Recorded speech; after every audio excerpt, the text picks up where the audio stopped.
So guys ఇప్పుడు update ఏంటంటే అనగనగా అన్న సినిమా అయితే ఓటీటీలో రిలీజ్ అయ్యి బిగ్ బ్లాక్ బస్టర్ కొట్టింది. అక్కినేని సుమంత్ లాంగ్ బ్యాక్ తర్వాత ఒక బిగ్ బ్లాక్ బస్టర్ కొట్టిందని చెప్పుకోవచ్చు గైస్. సో ఎందుకంటే అక్కినేని సుమంత్ చాలా ఇయర్స్ తర్వాత అయితే ఇండస్ట్రీకి ఎంట్రీ ఇచ్చాడు, కానీ అనుకున్నంత బ్లాక్ బస్టర్స్ అయితే కొట్టలేదు.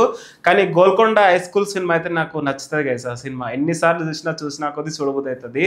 కానీ ఒక యూత్ అట్రాక్ట్ అయ్యే ఒక సినిమా అని చెప్పుకోవచ్చు గోల్కొండ హై స్కూల్. సో అలాంటి సినిమాలు చాలా ఎక్స్పెక్టేషన్ చేసాం సుమంత్ నుంచి, కానీ ఇంకా చేయలేరు, చాలా గ్యాప్ తీసుకున్నాడు. సో గ్యాప్ తీసుకున్నా కానీ లేట్గా వచ్చినా లేటెస్ట్గా వచ్చాడు అనేది చెప్పుకోవచ్చు గైస్. ఓటీటీలో అయితే దుమ్ము లేపుతుంది అనగనగా సినిమా.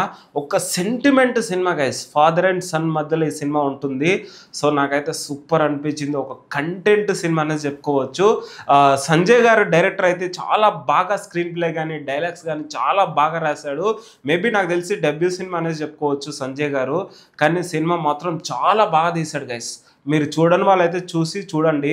అసలు మీ ఒపీనియన్ కూడా కింద కామెంట్లో చెప్పండి, నేను తప్పు చెప్పినాను అబద్ధం చెప్పినాను, కానీ నాకైతే ఫుల్గా నచ్చింది సినిమా అయితే.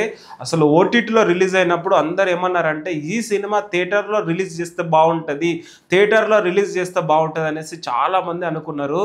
కానీ ఏటకెళ్ళకి అందరి కోరిక మేరకు థియేటర్స్లో అయితే రిలీజ్ అవుతుంది ఈ సినిమా. సో నిన్న ఏదైతే విజయవాడలో ఈవెంట్ జరిగిందో ఆ ఈవెంట్లో అయితే సుమంత్ గారు అయితే చెప్పారు.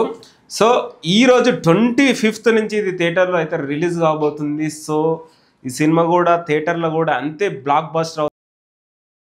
అక్కినేని ఫ్యాన్స్ కావచ్చు, తెలుగు ఫిలిం ఇండస్ట్రీ ఫ్యాన్స్ అందరూ చెప్తున్నారు.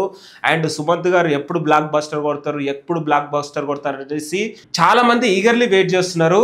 అండ్ అక్కినేని ఫ్యామిలీకి ఈ ఇయర్ బాగా అచ్చిపాటు వచ్చింది అనేసి కూడా చెప్పుకోవచ్చు గైస్. ఎందుకంటే రీసెంట్గా తండేల్ సినిమా వచ్చి Naga Chaitanya big block buster కొట్టిండు. అలాగే సుమంత్ కూడా అనగనగా సినిమా కూడా బిగ్ బ్లాక్ బస్టర్ కొట్టింది అనేసి చెప్పుకోవచ్చు. మీరు అనుకోవచ్చు ఓటీటీలో సినిమా వచ్చి ఇంత పెద్ద బ్లాక్ బస్టర్ ఎలా అయిందంటే కంటెంట్ బాగుంటే ఎక్కడున్నా చూస్తారు అనేసి ఈ సినిమానే ఉదాహరణ అని చెప్పుకోవచ్చు. సో థియేటర్లో కూడా అంతే బ్లాక్ బస్టర్ కొడుతుంది అనేసి కూడా చాలా కాన్ఫిడెంట్గా ఉన్నారు ఈ రోజు నుంచి అయితే. సో వెయిట్ అండ్ సీ, మీ ఒపీనియన్ ఏందో కింద కామెంట్లో చెప్పండి.